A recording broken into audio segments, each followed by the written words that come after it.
Hey guys, welcome back to a Billion Bubbles video. Today we're going to be unboxing the Lego video and not the normal Lego technique.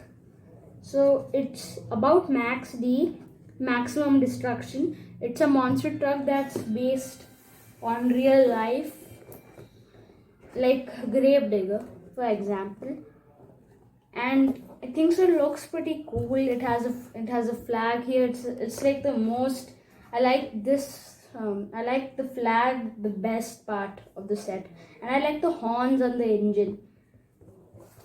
Here, these are the horns. I like those a lot. It gives some cool style to it, and if you ever get bored of like this, you can take your risk and you can break the whole set.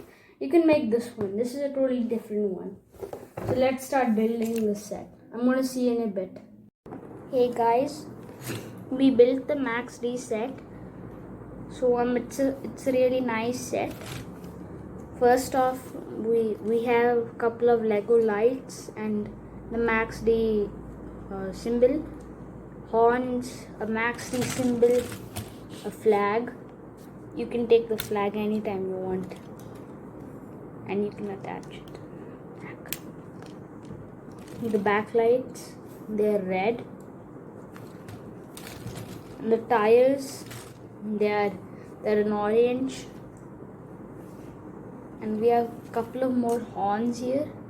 So this is a pull back set. So like basically if you pull it back, it goes forward like that. It went forward. Or if you or you didn't see it, right? So let me show you with proof.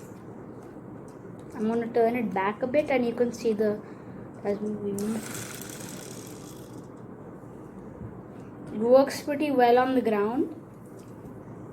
It goes far, and whenever it hits a wall, it just bounces back off. Nothing serious happens. It's a pretty nice set, more than I expected it to be. So there are some couple of nice details.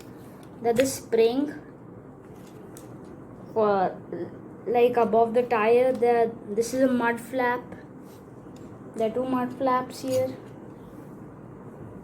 Then the horns, which are like my best part of the set for me. It looks really sick with the horns. And that's it. So if you like this video, please subscribe and share this video. Thank you.